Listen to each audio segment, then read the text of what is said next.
네, 오늘은 어, 4주차 페르시아 7권에 대해서 함께 배워보려고 합니다. 자,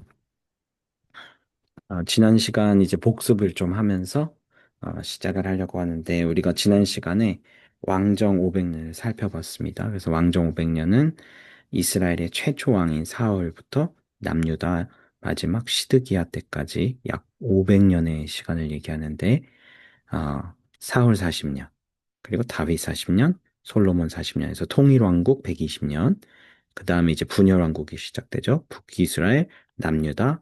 그래서 북은 200년, 남유다는 조금 더 150년 가서 350년. 그래서 총 120 더하기 350 하면 470. 근데 외우기 쉽게 우리가 500년 이렇게 한다. 왜냐면 조선 왕조도 500년 이렇게 하니까 우리한테 좀 친숙한 숫자니까. 그래서 자, 왕정 500년의 분위기는 어땠는가? 제사장 나라를 두고 왕과 누가 대립을 하거나 협력을 했죠? 선지자가 그랬습니다. 그래서 선지자가 하나님 말씀대로 잘 왕이 나라를 치리하고 하나님 나라의 컨셉, 제사장 나라의 컨셉과 잘 맞게 음, 나라를 이끌어가면 선지자를 보내서 도우시고, 그리고 제사장 나라를 떠나서 왕이 지 맘대로 우상 숭배하고 권력을 사유하고 예배를 무너뜨리고 지가 왕이 되면 하나님이 선지자를 보내셔서, 선지자가 뭐라고 한다고 그랬죠? 여호와께 돌아가자. 여호와께 돌아가자. 이 말을 한다고 했습니다. 자, 그래서 핵심 질문은 왜 나단, 엘리야, 이사야, 예레미야는 이 사 선지자들인데 왜 왕과 대립했는가? 이 질문에 대답을 하면 이 왕정 500년은 하나로 딱 깨어진다.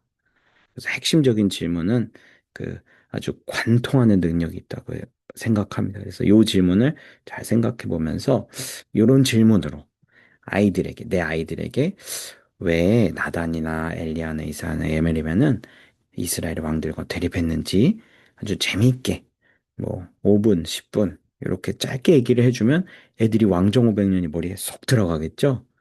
네, 이거를 위해서 통성경을 하는 겁니다. 그러니까 제가 하는 것을 들으면서 메모하면서 이게 내 말과 내 언어로 내 자녀에게 풀어지도록 그렇게 연습하는 게 이 통성경의 가장 중요한 핵심입니다. 자, 우리가 자녀 교육을 교회 학교에 맡기고 신앙 교육은 전도사님이나 목사님들이 알아서 해주겠지 라고 생각하시면 큰 오산이십니다. 교회는 자녀의 신앙 교육을 도움은 줄 수 있지만 일주일에 7일 중에 단 1시간 오는 교회의 교육으로 아이들의 신앙이 잘 성장하리라 믿으시면 그건 너무 위험한 겁니다. 진짜 신앙 교육은 부모님이 자녀에게 성경 이야기해주고 부모님이 성경을 읽는 모습을 자녀가 보면서 지금은 성경 안 읽을지 몰라도 인생에 어려움이 있을 때, 인생에 고난이 찾아왔을 때 저렇게 시편에 눈물 떨어뜨리면서 읽는 엄마 아빠의 그 모습으로 아이들은 신앙이 전수된다. 전도사님 때문에, 목사님 때문에, 선생님 때문에 신앙이 유지되는 친구들은 대학 가고 다른 친구 만나면 분명히 무너집니다. 네, 저는 기억도 안 나요. 전도사님 설교, 목사님 설교. 그러니까 참 중요한 것은 우리가 아이들에게 신앙에 대해서 어떤 얘기를 했을 때 그게 딱 자녀의 마음에 남는다는 거. 그게 이 통성경의 중요한 파트라는 겁니다. 그래서 왕들이 제사장 나라 이 길을 떠날 때마다 선지자들이 여호와께 돌아가자 외쳤다는 요거 기억해 주시면 아주 깔끔하게 왕정 500년이 정리가 되겠습니다. 자, 오늘은 페르시아 7권을 이제 나갈 텐데요. 페르시아 7권은 성경에서 구체적으로 다니엘, 에스라, 학개, 스가랴, 에스더, 느헤미야, 말라기 요 7권을 말합니다. 그래서 저는 성경의 그 파트는요. 이걸 보일지 모르겠는데 여기 성경에 뭐 전기 아시리아, 후기 아시리아, 페르시아 이게 그 성경이 역사의 그 배경이 되고 있는 그 제국들을 여기 이렇게 써놨어요. 어. 그래서 이 성경을 제국에 우리가 다 중고등학교 때 세계사를 배우거든요. 근데 이 세계사와 성경의 역사를 따로 생각하니까 이게 안 들어오는데 제국과 성경이 어떻게 연결되나? 요거를 잘 오늘 한번 같이 공부해 보면서 정리를 해 보시죠. 자, 분위기가 중요합니다. 분위기. 어, 요즘 계절이 바뀌고 있죠. 그렇죠? 저도 그래서 약간의 컨디션이 왔다 갔다 할 때가 있는데 여름에서 가을로 가고 가을이 겨울이 됩니다. 그럼 이제 온도가 바뀌면요. 온도가 바뀌면 옷도 달라지죠. 옷이 달라지면 사람의 분위기도 달라지는 거. 그러니까 이렇게 분위기가 바뀌는 거 우리가 잘 봐야 되는데, 자, 이제 왕정이 끝났습니다. 그쵸? 왕정이 끝나면서 포로기로 끌려가면서 완전히 새로운 분위기가 시작됩니다. 그러면 이제 이 페르시아 일국권의 분위기는 어떤 분위기인가? 제국을 도구로 운영되기 시작하는 하나님 나라에 대한 얘기다. 분위기가 제국을 도구로 제사장 나라를 다시 회복시키려는 하나님이 일하시는 분위기다. 자, 그래서 왕정이 끝나면서 바벨론으로 사람들이 끌려가는데 포로로 3차에 걸쳐서 끌려갑니다. 첫 번째 끌려갔던 그룹의 리더가 다니엘, 여호와의 악임 때 다니엘이 끌려가고요.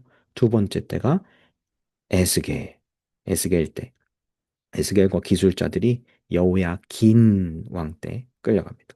마지막 세 번째가 이제 남유다 마지막 왕, 두 눈이 뽑혀간 시드기야 왕 이렇게 기억하시면 돼요. 시드기야? 아, 두 눈 뽑혀서 끌려갔어. 그러니까 세 번에 걸쳐서 이렇게 끌려갔는데, 자, 바벨론에서 몇 년의 시간을 보냅니까? 우리가 지난 시간 배웠죠? 70년. 그렇습니다. 70년.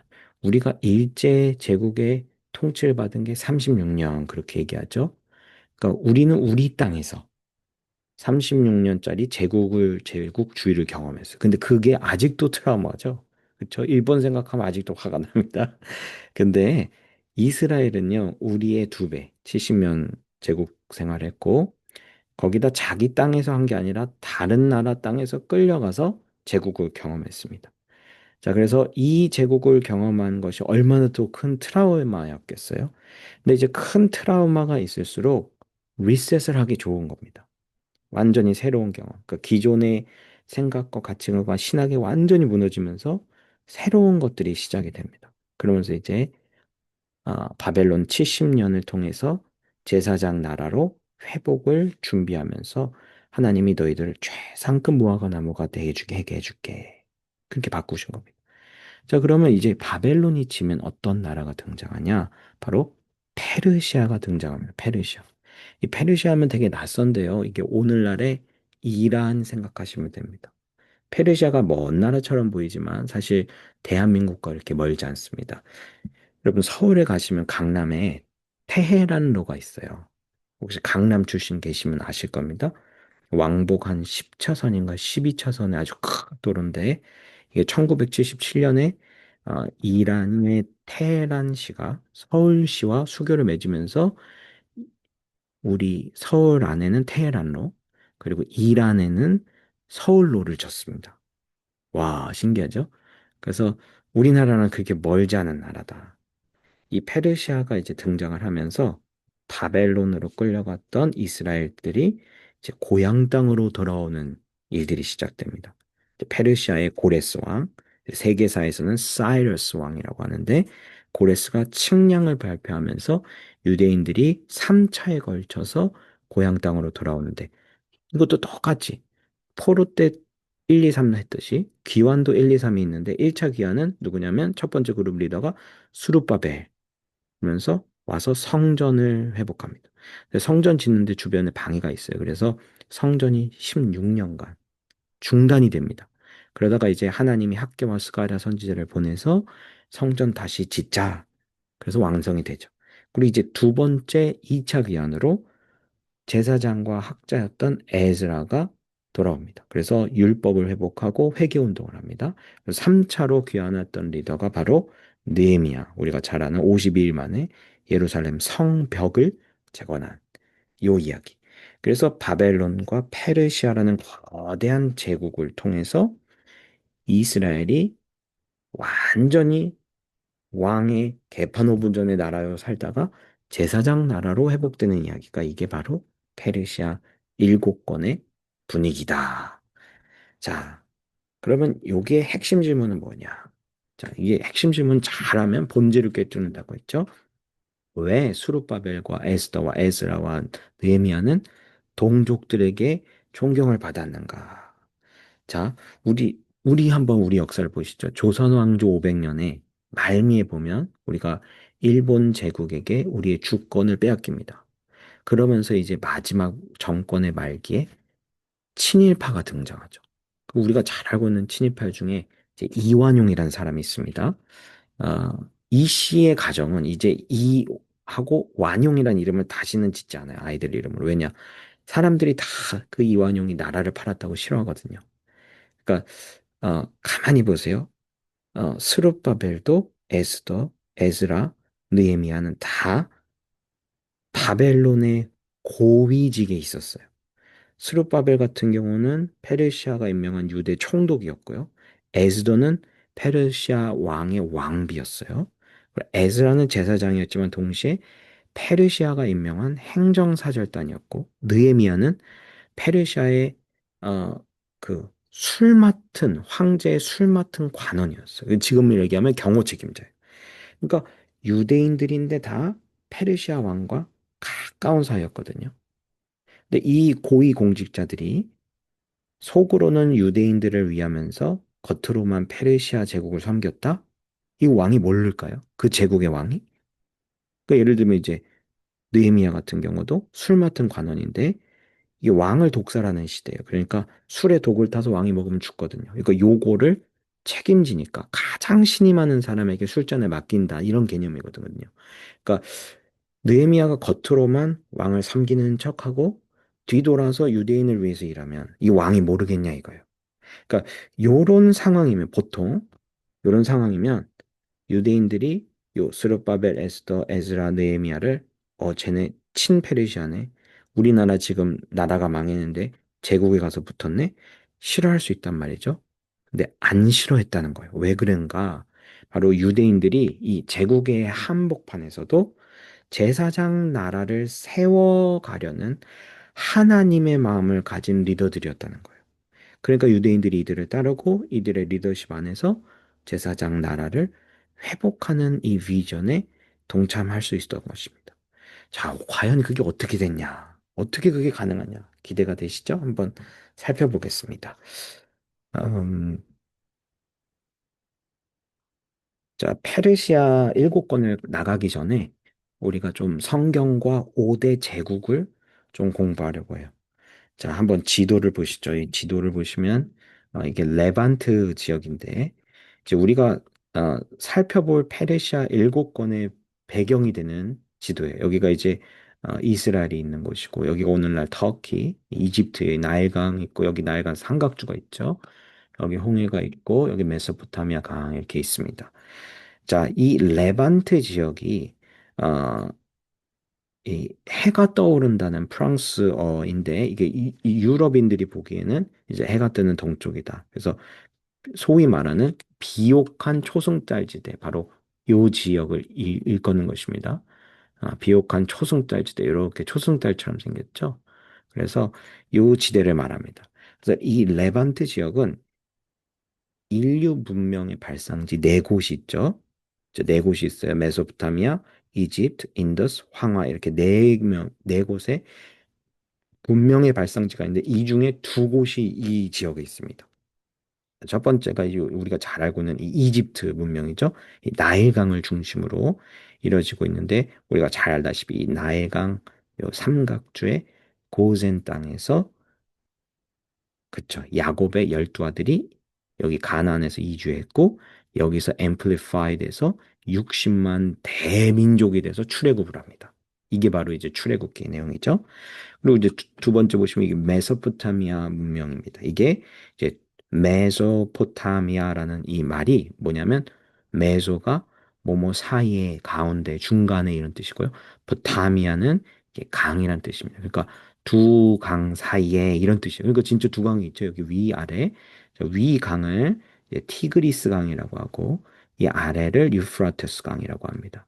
우리가 잘 아는 이 아브라함이 어디 출신이냐면 이 두 강의 도입구인 요 우르 지역의 출신. 이 우르 지역에서 하나님이 하란 땅을 부르셔서 가나안 땅으로 해서 이집트 갔다 다시 가나안으로.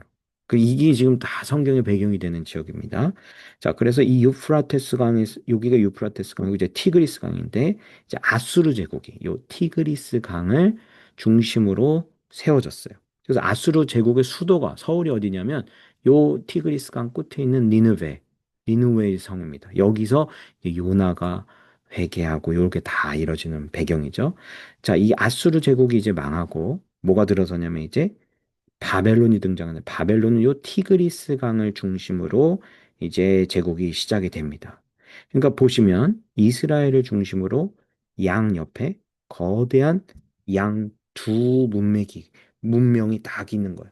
그러니까 한쪽 문명이 다른 쪽으로 진출하려면 반드시 지나가야 하는 지역이 이 비옥한 초스타일 지역, 이 이스라엘이 있는 더 레반트 요 지역을 지나가야 되는 것입니다. 자, 여기서 여기를 전쟁을 한다. 아니면 여기서 여기를 무역을 한다. 그러면 다 어딜 거쳐야 되느냐? 바로 요 지역을 거쳐야 돼요. 그래서 여기는 이제 고대로부터 도로가 발달돼 있습니다. 여기 왕의 대로라고 킹스 하이웨이라고 여기에 많은 교역로가 여기에 위치해 있고요. 그러니까 이스라엘의 역사를 공부할 때 보면 우리가 제국을 함께 보지 않을 수 없다는 겁니다. 자, 그래서 성경에 나오는 5대 제국을 우리가 함께 좀 배우기 원하는데, 우리가 한번 저번에도 암송을 했지만, 제가 이거는 한국에 있을 때 우리 5, 6학년 아이들 이 5대 제국 순서를 외워야 수련회에서 가서 밥을 줬습니다. 애들이 아주 열심히 잘 외웁니다. 자, 첫 번째 제국 한번 외워볼까요? 아수르, 그리고 바벨론, 페르시아, 헬라 또는 그리스, 로마. 자, 한번 거꾸로 해볼까요? 로마, 헬라, 페르시아, 바벨론, 아수르. 자, 아수르, 바벨론, 페르시아, 헬라, 로마. 이거는 외워놓으시면 좋습니다. 이건 세계 역사에도 동일하니까. 네, 이 각 제국마다 약간의 정책이 좀 달라요. 이 정책에 따라 유대인들의 운명도 서로 달라집니다. 자, 먼저 아수르를 보면 아수르는 정복 정책에 있어서 굉장히 잔혹하고 강압적이었습니다. 어느 정도였냐?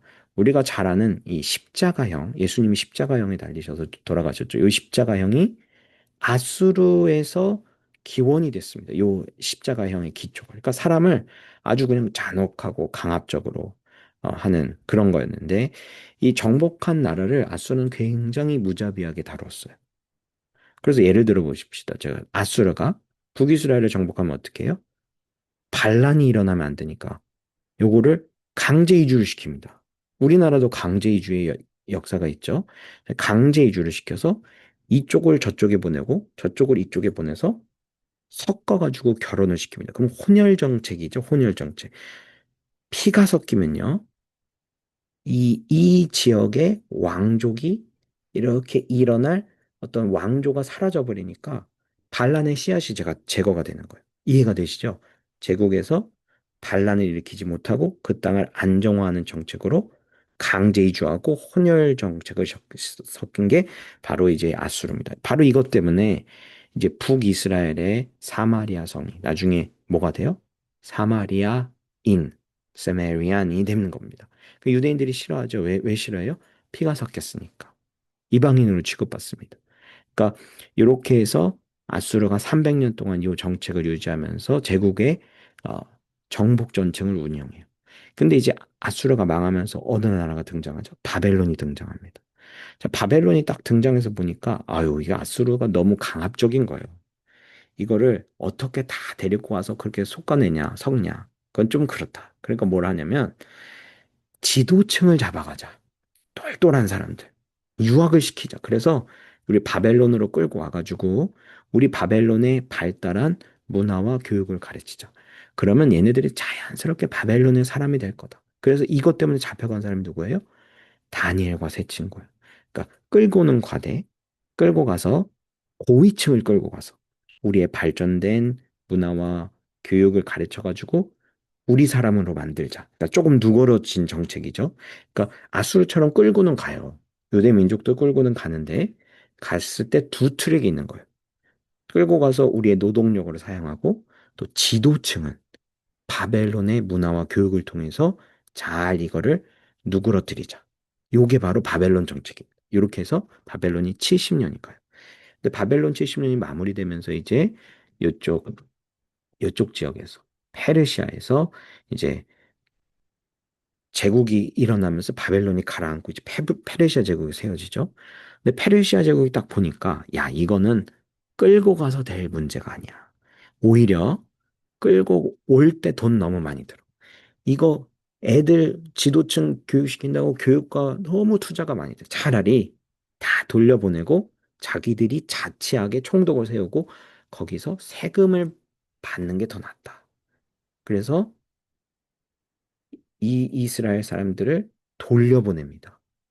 자, 그래서 에스라서 한번 펴보시겠어요? 옆에 성경책이 있으면 에스라서 우리 형광펜도 같이 준비해 주세요. 에스라. 에스라가 어디냐면 왕데스 그게 에스라예요. 에에서 찾으면 에스더가 나올 겁니다. 에스라, 왕데스. 자, 에스라 다 1장 펴시고 제가 이제 체크해드리는 오늘 그 형광펜 긋는 요 부분은요. 성경에 이게 그어져 있어요. 이게 성경이 들어와요. 다 중요하지만 요런 포인트들을 제가 짚어드릴 거거든요. 에스라 1장 1절부터 2절 요 두 개를 하이라이트 해주세요. 형광펜으로. 제가 읽겠습니다. 페르시아의 고레스 왕 원년에 자, 페르시아 왕의 사이러스 1년에 주님께서 예레미야를 시켜서 하신 말씀을 이루려고 고레스의 마음을 감동시키니 고레스 왕이 온 나라에 다음과 같은 칙령을 선포하게 되었다. 제가 드린 말씀이죠, 다. 그래서 하늘의 주 하나님이 온 땅을 나에게 주셨으니 그는 유다 예루살렘의 성전을 지으라고 명하셨다. 그래서 이제 이 예루살렘으로 돌아가서 성전을 지어라. 이 사이러스 코레스라는 왕이 유대인의 귀환을 선포하는 거예요. 그래서 페르시아는 관용 정책이자 귀환 정책을 썼다.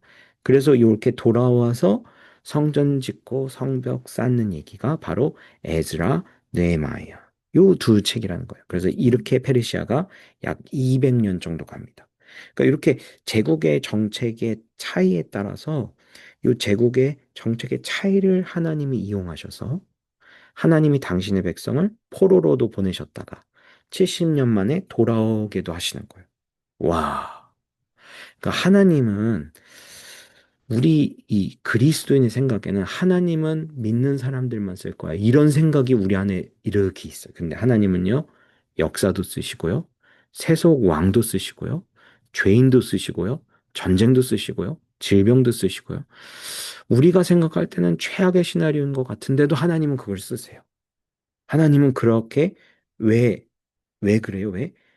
이 모든 세계가 하나님의 소유인 거예요. 제사장 나라 그 구절 기억하시죠? 이 세계가 나의 것이니, 나의 것이니. 여기 제사장 나라를 가르치시는 하나님의 놀라운 세계 경영이다.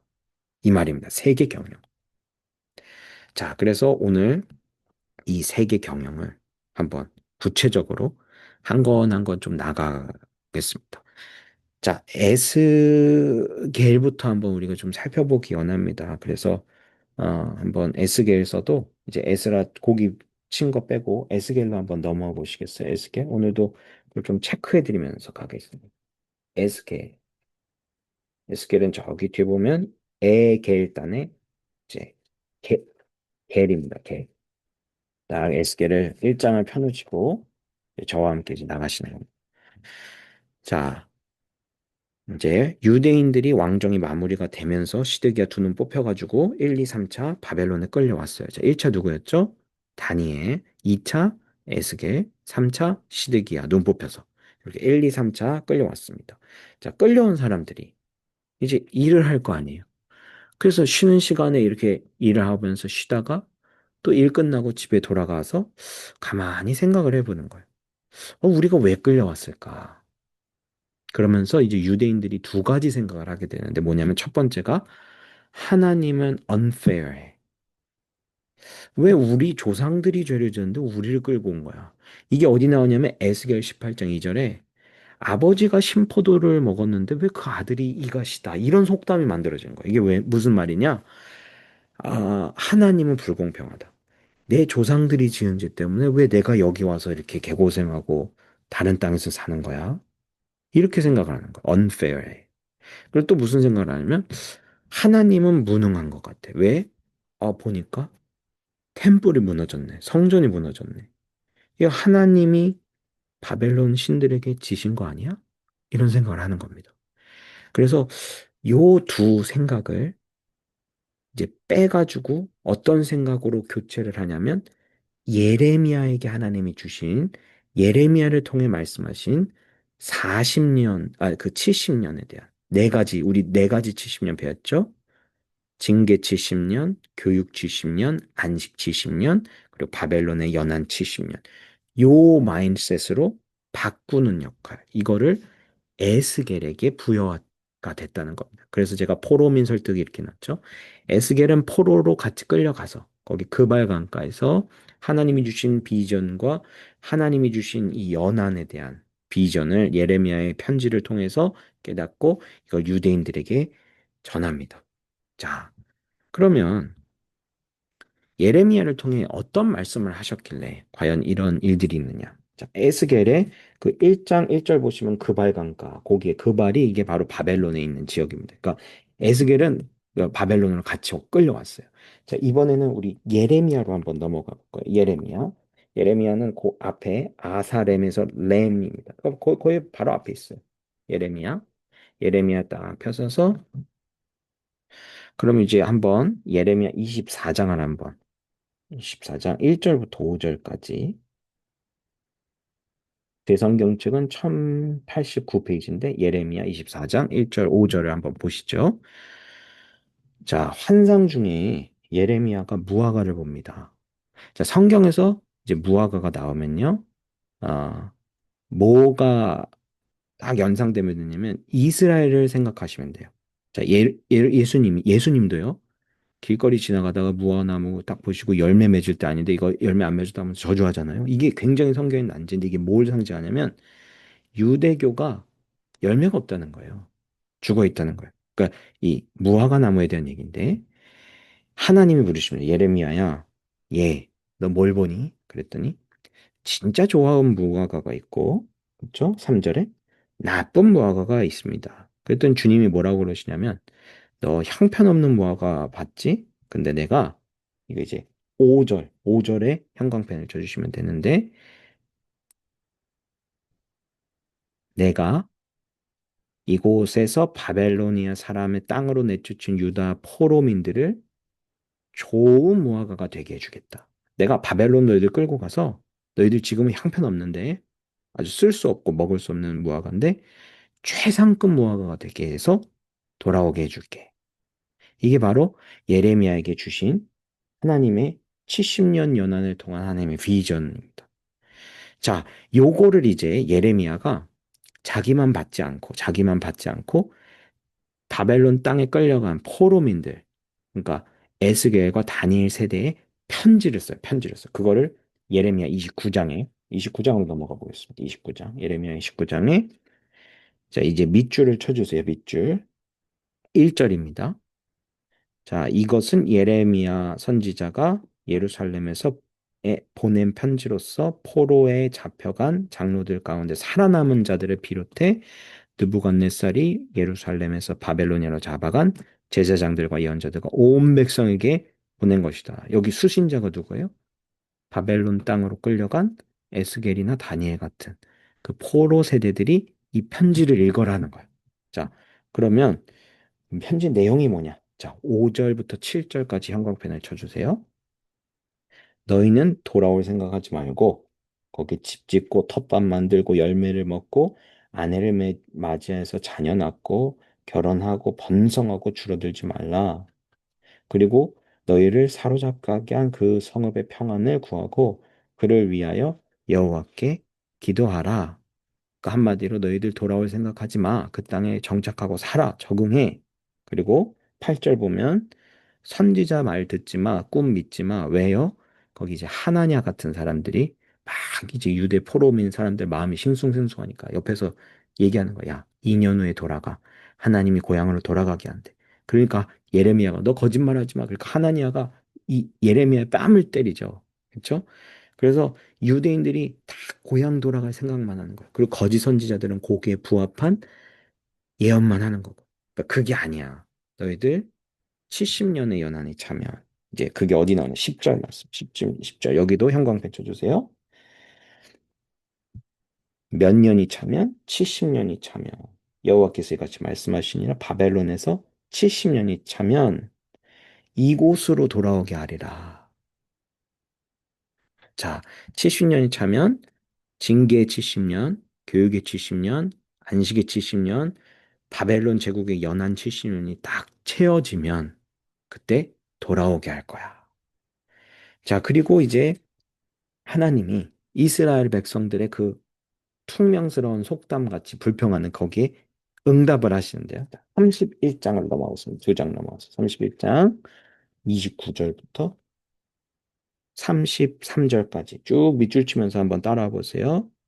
자, 그때 오면 사람들이 더 이상 아버지가 신포도를 먹었기 때문에 자식들이 이가 시게 되었단 말을 하지 않을 것이다. 이거 지금 유대인들이 막 그 끌려왔던 거 불평하면서 했던 생겼던 속담이죠. 오직 각자가 자기의 죄악 때문에 죽을 것이다. 이거 너네 조상죄 아니야. 너희 죄야. 그러면서 중요한 계시가 나오는데 31절에 그때가 오면 내가 뭘 세우겠다? 새 언약을 세우겠다. 근데 새 언약을 왜 세우냐? 옛날 언약을 세웠는데 내가 나의 언약을 32절에 그들이 남편이 되었는데 그쵸? 결혼식을 했어. 우리가 시내산에서 결혼식 법을 만들고 신방 성전을 세웠는데 그들은 나의 언약을 깼다는 거예요. 모세 언약을 깼어요. 근데 33절 너무 놀라운 저는 읽을 때 막 가슴이 팍 터지는데 나의 율법을 너희가 돌판에 새긴 그 십계명을 깼는데 내가 이제 이 법을 못 깨게 내 법을 어디에 넣어준다고요? 그들의 가슴 속에 넣어주고 그들의 마음판에 기록한다. 그래서 나는 그들의 하나님이 되고 그들은 나의 백성이 되겠다. 이게 제사장 날의 언약이잖아요. 너희가 나의 법을 지키면 내가 너의 하나님 되고 너는 나의 백성이 되고 이게 제사장 나라의 컨셉입니다. 하나님이 이제 야 너희가 계속 모세의 율법으로 실패하니까 내가 이제 나의 법을 너희 속에 줄게. 그래서 바로 이 새 언약이 나중에 어디로 가요? 예수님이 6월절 만찬에서 새 언약의 잔으로 포도주를 마시는 바로 거기까지 가는 거예요. 이 새 언약이요. 그래서 이게 하나님 나라의 제사장으로 이제 너희의 마음속에 내 율법을 둘 거야. 내가 너희 하나님이 되고 너희들은 나의 백성이 될 거야. 제사장 남아 삼을 거야. 와, 이 새 언약의 비전이 예레미야를 통해 부어진 것입니다. 자, 그러니까 아까 얘기했죠. 포로민들은 생각했어. 아, 하나님 불공평해. 나 빨리 돌아갈래. 이 조상들의 죄 왜 우리에게 뒤집었어? 하나님은 우리 2년이면 돌아간다고 그랬어. 내가 왜 여기서 살아야 돼? 그리고 하나님 무능해. 어? 성전 무너진 거 아니야. 바벨론 신이 이긴 거 아니야. 그런데 그때 생각을 고치라고 에스겔을 보내서 에스겔은 요 두 환상으로 딱 정리가 됩니다. 깔끔하게. 자, 에스겔의 중요한 두 장면인데 자, 에스겔로 한번 넘어가 보겠습니다. 에스겔로. 에겔단. 자, 어렵지 않으시죠? 지금 제 너무 빠르지 않고요. 네, 저 천천히 호흡을 좀 정리하면서 가고 있습니다. 왔다 갔다 하지만 얘기가 이렇게 꿰어지셔야 돼요. 저를 따라오면서. 자, 에스겔의 10장, 11장을 보십시오. 이건 진짜 신학적으로 충격적인 장면입니다. 에스겔의 한상 첫 번째는요. 하나님의 영광이 성전을 떠나버려요. 와, 이거는요. 이스라엘 사람들에게 정말 충격 중에 충격인 개념이에요. 하나님의 영광 임재가 없는 성전은 성전이 아니죠. 그렇죠? 근데 하나님의 영광이 성전의 동문을 통해 떠나요. 동문을 통해. 근데 어 지금도요.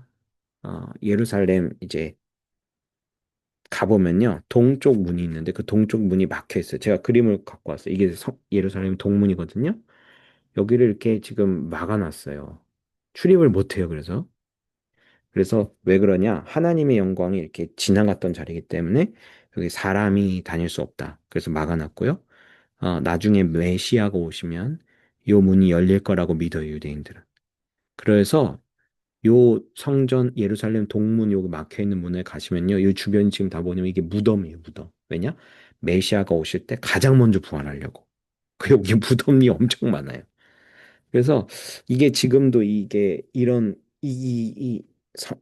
예루살렘에 가면 이 동문이 이렇게 막혀 있는데 하나님의 영광이 성전을 떠나서 어디로 가나? 이 영광이 포로지로 가요. 포로지로. 자, 이걸 밑줄 쳐보세요. 에스겔서 11장 16절. 요거 형광펜 쳐주세요. 내가 비록 그들을 멀리 떠나 이방인 가운데로 쫓아내어서 여러 나라에 흩었으나 그들이 도달한 나라에서 내가 잠깐 그들에게 성소가 되리라. 내가 너희의 성전이 되어 줄게. 너네 빨리 돌아갈 생각하지 마. 예루살렘에 내 영광이 머물러 있다고 생각하지 마. 그래서 맨날 예루살렘 바라보면서 기도하고 거기 돌아갈 생각만 하지 마. 내가 지금 포로민인 너희들과 함께 있어. 내가 너희의 직접 성전이 될 거야. 그러니까 이 땅에서 정착해, 적응해. 하나님 불공평한 게 아니야. 내가 너희와 임마누엘 하고 있어. 이 얘기를 하시는 거예요. 와, 대단하죠? 자, 그럼 이제 두 번째 환상은 뭐냐면, 정말 유명한 장면인데 다 아실 거예요.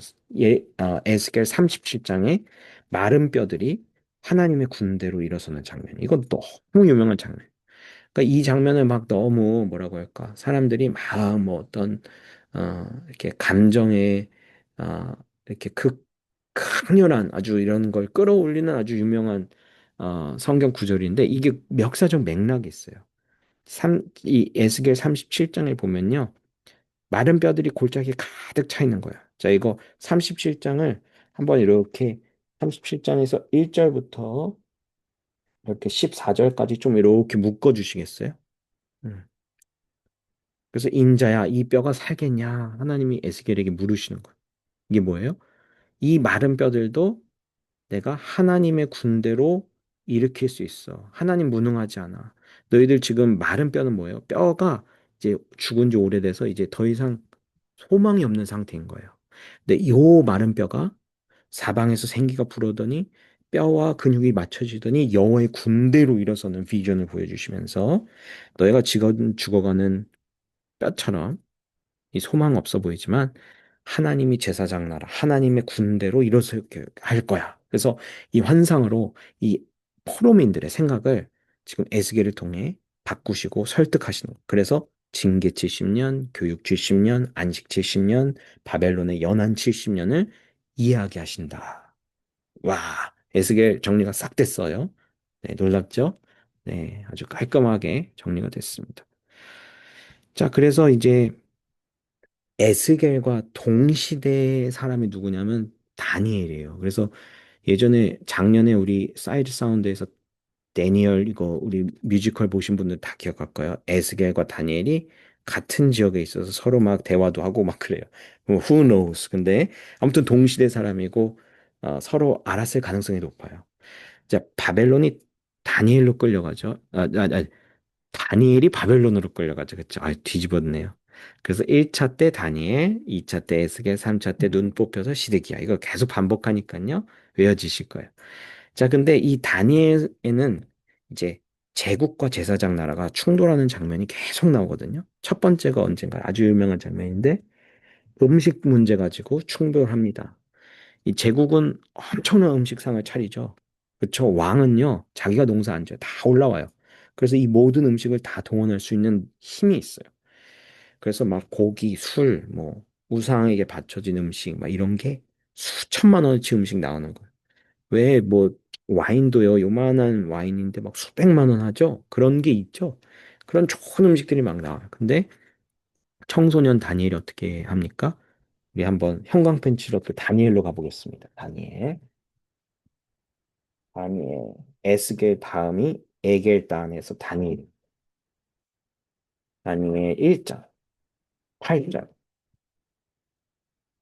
보시면 뜻을 정하여 자기를 더럽히지 아니하리라. 이게 포로가 할 수 있는 태도가 아니죠. 주는 거 먹는 것도 감사한 건데 물과 채소만 먹고 10일 뒤에 비교해 보자. 와, 이렇게 담대하게 난 제사장 나라 법대로 살 거야. 이 보이시죠?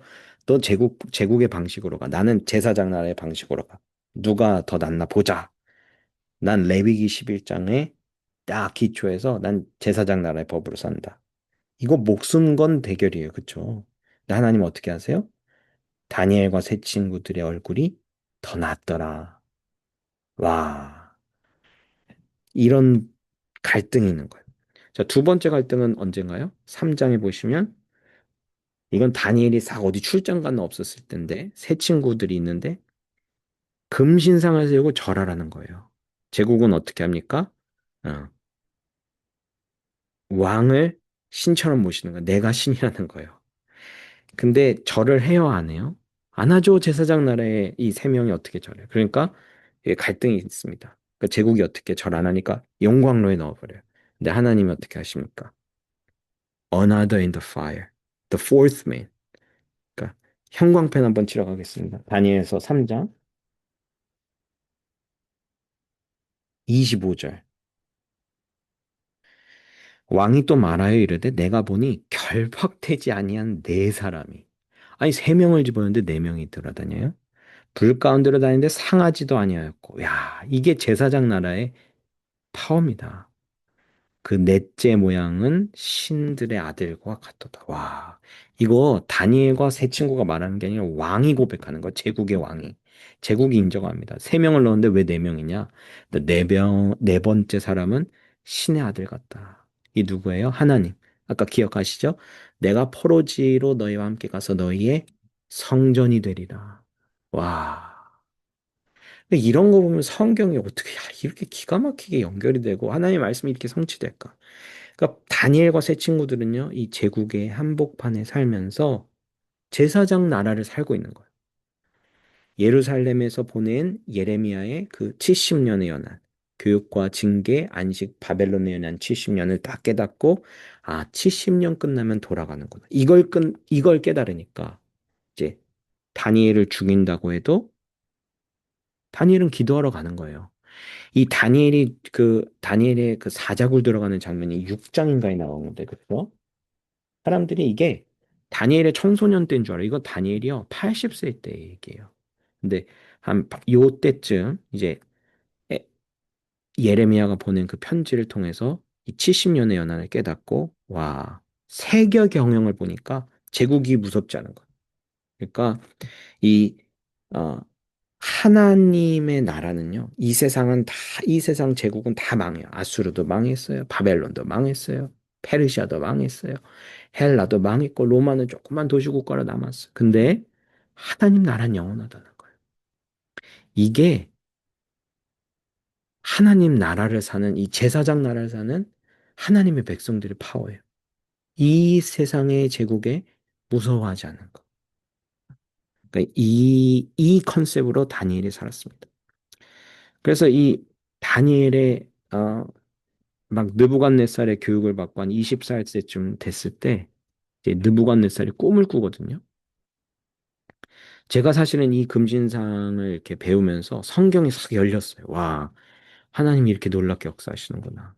느부갓네살이 아주 못된 퀴즈를 내요. 내가 꿈을 꿨어.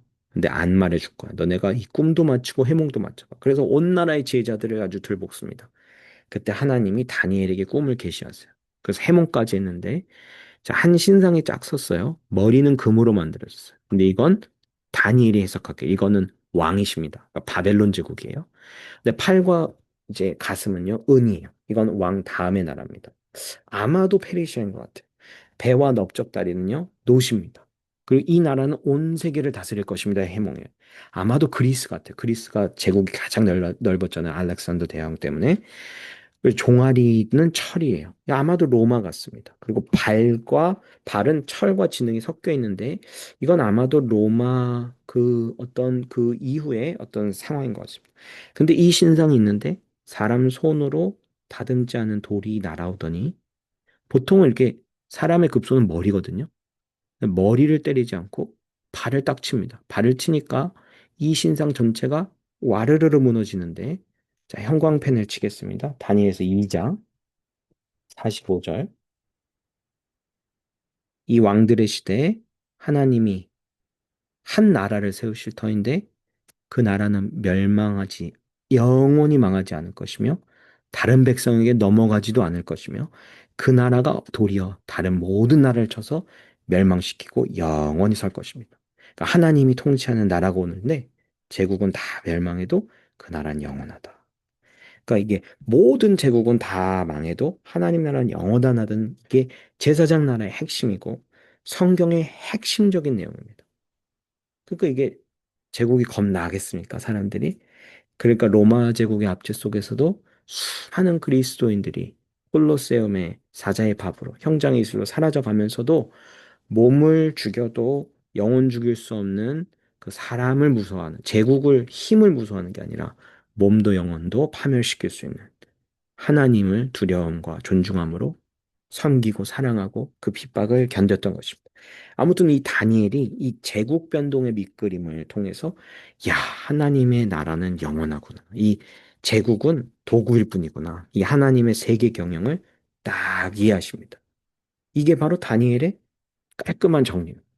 네, 정리가 잘 되시죠? 제국은 망해도 하나님 나라는 영원하다. 자, 그래서 나머지 이제 책들은 우리가 함께 딱 한 큐에 정리를 할 수가 있는데, 자, 바벨론이 이렇게 해서 70년으로 딱 멸망하고요. 이제 페르시아 제국이 세워집니다. 자, 페르시아 제국은 바벨론과 정책이 좀 달랐죠. 포로 데려오는데 돈 쓰지 말자. 돌려보내자. 오히려 거기 총독 세우고 세금을 걷자. 그래서 세금을 거두면 그 땅이 안정돼야 돼요. 그러니까 거기에 성벽도 세우고 성전도 세워서 그 땅이 평안해지면 번영이 생길 것이고 성전의 예물, 성전을 하면 뭐가 필요해요? 예물, 제사장, 그리고 어, 성전 이렇게 필요하죠. 제사를 드리려면. 그러니까 제사를 드리도록 성전 세팅해 놓으면 제사를 드리기에 뭐가 살아나요? 예물을 드리려니까 경제가 살아나는 거예요. 그래서 이렇게 이제 에스라서를 한번 우리가 통해서 다시 한번 요 내용을 쫙 정리하겠습니다. 에스라서로 한번 돌아가겠습니다. 에스라서 스 네, 다시 해야 돼. 스.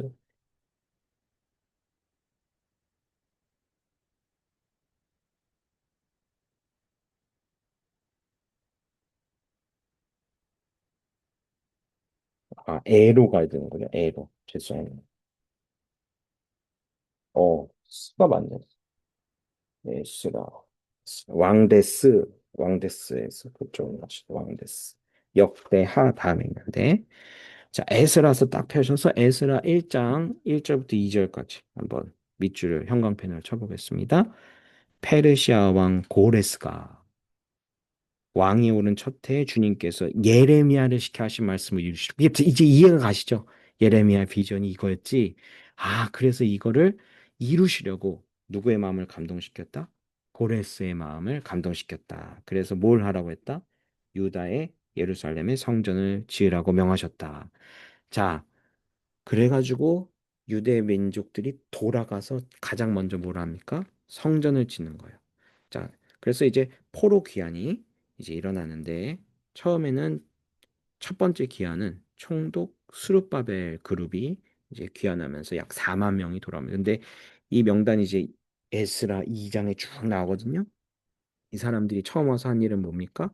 바로 성전 재건입니다. 그러니까 이 사람들이 막 성전을 딱 기초를 놓으면서 얼마나 감격했겠어요. 그래서 에스라 3장 보시죠. 에스라 3장에 12절 13절 보시면 즐거움과 통곡 소리가 막 섞였대요. 이게 웃는 건지 우는 건지. 막 그렇게 감격에 차서 성전의 기초를 놓는데 뭐가 일어나니까 방해가 일어나요. 사마리아인들이 4장부터 나도 좀 껴줘. 근데 스룹바벨은 싫어. 그러니까 사마리아인들이 이제 모함하는 편지를 씁니다. 그게 에스라 4장 6절 말씀이에요. 6절. 아하수에로가 즉위할 때 여기 아하수에로 여기 동그라미를 쳐주세요. 아하수에로 이제 왕 이름을 볼 거라 그럽니다. 그들의 글을 올려서 고발했다. 쟤네 반역하려고 해요. 그래서 성전 건축이 무려 16년간 중단이 됩니다. 그래서 에스라서 4장과 이 5장은요, 그냥 딱 한 줄 차이인데요. 이 한 줄 사이는 16년이 들어가 있어요. 그래서 거기다 적어주세요. 4장 맨 마지막 24절에 그리고 5장 1절 그 사이에 이렇게 해가지고 16년 딱 써놓으세요. 16년에 성전 건축이 이 기간 동안 멈춰 있었을 때 하나님이 학개와 스가랴를 보내서 우리 다시 성전 건축해보자 그 얘기를 하시는 거예요. 그래서 거기에 가로 열고 학개, 스가랴 이렇게 적어주세요. 그래야 이게 이제 예언서들이 요 역사서에 쏙쏙 들어오죠.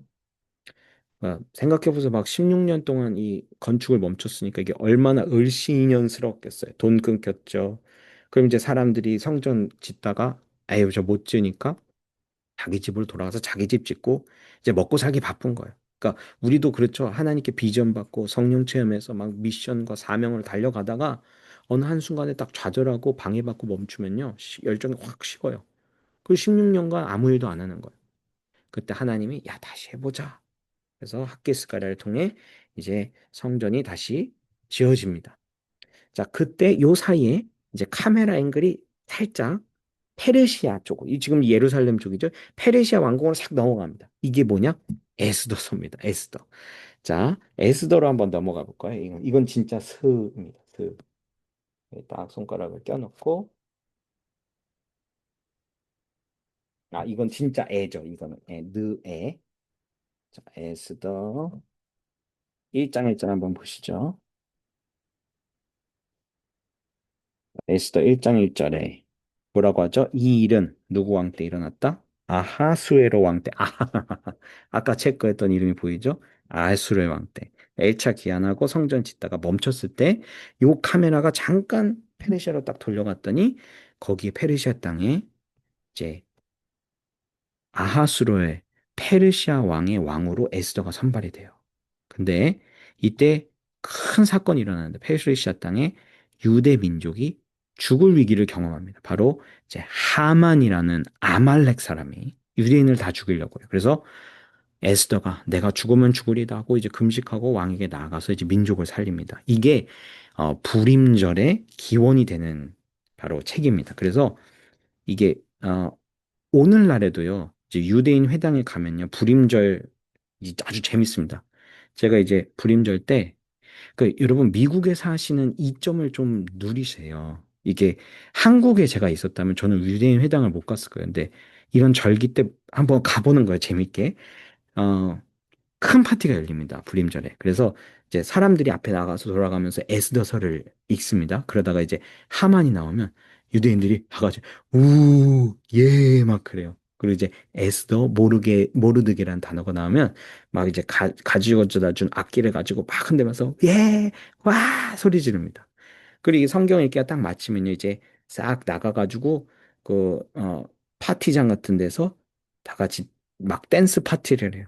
아, 유대인들이 정중할 것 같아. 무슨 댄스냐?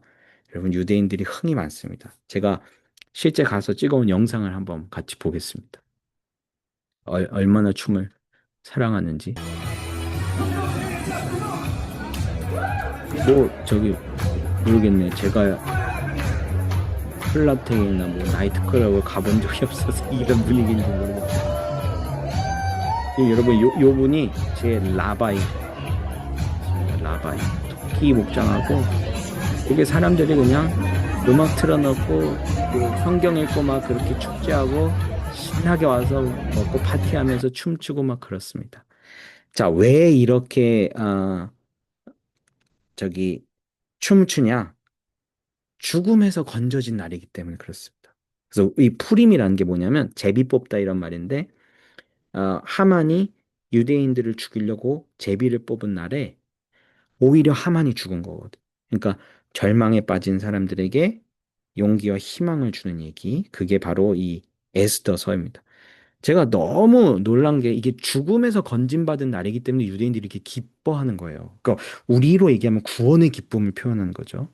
너무 놀랐던 게 이제 은퇴하신 원로 라바이가 저희 선생님이셨는데 이 날 가니까요. 여기 지금 사진에 보이세요? 제 모습이 가려서 나오는 건데 여기 토끼 탈 쓰고 할아버지 흰 옷을 입고 우리로 얘기하면 원로 목사님이 예를 들면 우리 교회 이제 은퇴하신 목사님이 우리 교회 파티에 이런 복장하고 나타나는 거 왜? 오늘은 다 즐거운 날이니까 목사님도 망가지는 거다. 유대인들이 흥이 있더라고요. 그래서 이렇게 죽음에서 건진받은 이야기가 바로 에스더 얘기입니다.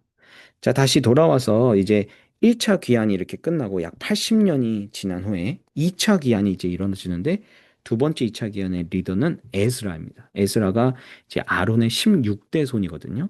그래서 유대인들에게 가장 존경받는 랍비 3명 중에 하나입니다. 에스라, 힐렐, 가말리아. 가말리알은 이제 사도 바울의 스승이기도 하죠. 가말리알 문화에 있다. 그렇죠? 다 엄청난 성경학자들입니다. 이 사람들이 돌아와서 뭐 하냐? 율법을 회복시킵니다. 성경 통독 집회를 열어요. 그래서 느헤미야를 한번 펴보시고 느헤미야 8장 1절부터 10절 한번 보겠습니다. 느헤미야는 찾기가 쉽게 느라고 나왔어요. 느헤미야 8장 1절부터 10절 내용인데 자, 1절 한번 밑줄을 쳐주세요. 모든 백성이 한꺼번에 수무당 광장에 모였다. 그래서 3절 밑줄 쳐주세요. 새벽부터 정오까지 큰 소리로 율법책을 읽어주었다. 그랬더니 어떤 일이 일어나냐. 9절 백성이 율법 말씀을 들으면서 모두 울었다는 거예요. 저는 이런 운동이 좀 일어났으면 좋겠어요. 이렇게 하나님의 말씀을 읽고 야 들으면서 야 내가 잘못 살았구나 하고 회개 운동이 시작됩니다. 그래서 회개 운동이 일어나니까 어떤 일이 일어나니까 뒷장 9장 1절 보시면 이스라엘이 다 모여서 금식하고 베옷 입고 이방인과 절교하고 2절 3절부터 막 조상의 죄를 자복하고 그러니까 말씀을 배우니까 하나님의 마음이 부어지니까 이제 돌아가는 거야 하나님께.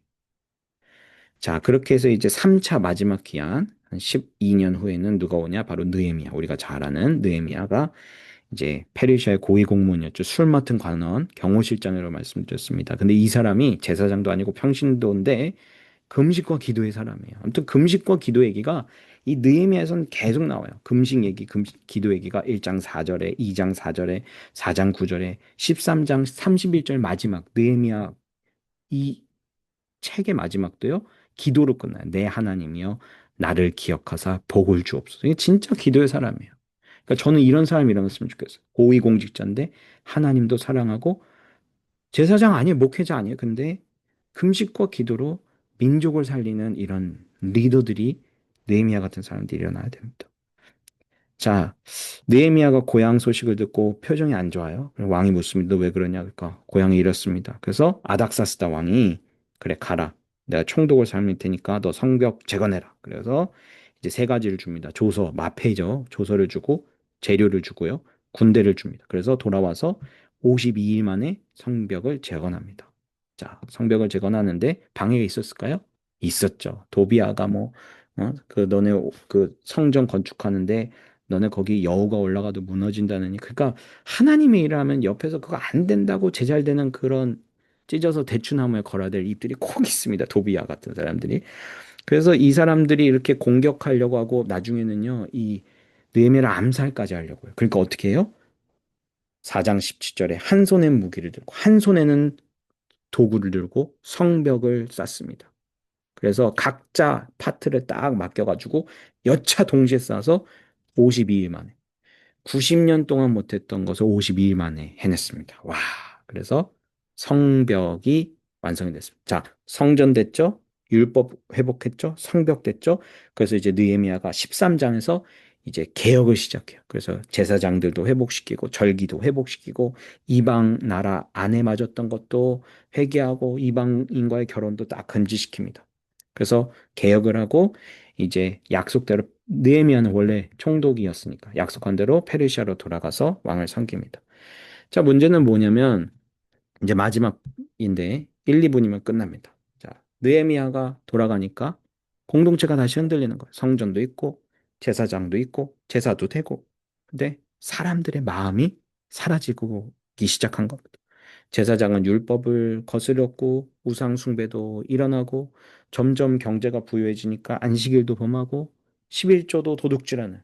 그래서 말라기에 그 얘기가 나오는 거예요. 말라기에 너네 11조 해봐라. 너네 하나님 거 도둑질하지 않냐. 그래서 사람들의 마음이 점점 제사장 나라의 법에서 멀어져 가니까 사람들이 이제 따져 묻습니다. 말라기. 성경의 제일 마지막 말라기. 첫 1장 한번 보십시오. 말라기에서 뭐라고 얘기하느냐. 말라기 1장 2절에 하나님 당신이 우리를 어떻게 사랑하셨습니까? 그렇게 따져 묻는 거예요. 그러니까 하나님이 어떻게 응답하시냐? 말라기 4장 5절부터 6절까지 이것까지 형광펜 치고 오늘 마무리할 겁니다. 내가 너에게 엘리야를 보내겠다. 그래서 아비의 마음을 자녀에게로, 자녀의 마음을 아비에게로 돌이킬 건데 그렇지 않으면 심판이 임할 거다. 그래서 이게 뭐냐? 너희가 지금 나에게 마음이 떠나 있는데 너희의 마음을 나에게로 돌이킬 사람 내가 보낼 거야. 근데 그 사람이 누구냐면 엘리야야. 그래서 이 엘리야가 이제 우리가 2주 후에 배울 마태복음에 나오는 엘리야 누굽니까? 바로 세례 요한. 누가복음 1장 17절에 엘리야의 심령과 능력으로 와서 아버지의 마음을 자녀에게, 자녀의 마음을 아버지께로 너희를 회개시킬, 돌이키게 할 여호와께로 돌아가자. 이해하시죠? 너의 마음을 나에게로 돌아가게 할 그 상황을 보여주겠다. 그리고 이제 하나님이 더 이상 말하지 않으시고 침묵을 하시면서 침묵의 400년이 지나갑니다. 이제 우리가 그걸 다음 시간에 배울 텐데 이 시간을 침묵기 400년이라고 하고 중간사 400년이라고도 하고 근데 하나님이 침묵하신 것 같지만 이제는 말이 아니라 행동으로 직접 보여주셔요. 그래서 하나님이 얼마나 하나님의 사랑을 행동으로 보이시는지를 우리가 이제 다음 시간에 배우게 될 것입니다. 기대가 되시죠?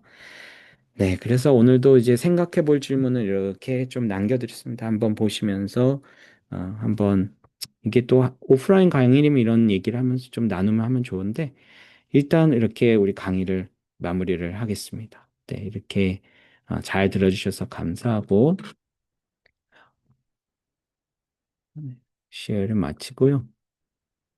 네, 레코딩도 잠깐 끊겠습니다. 그래서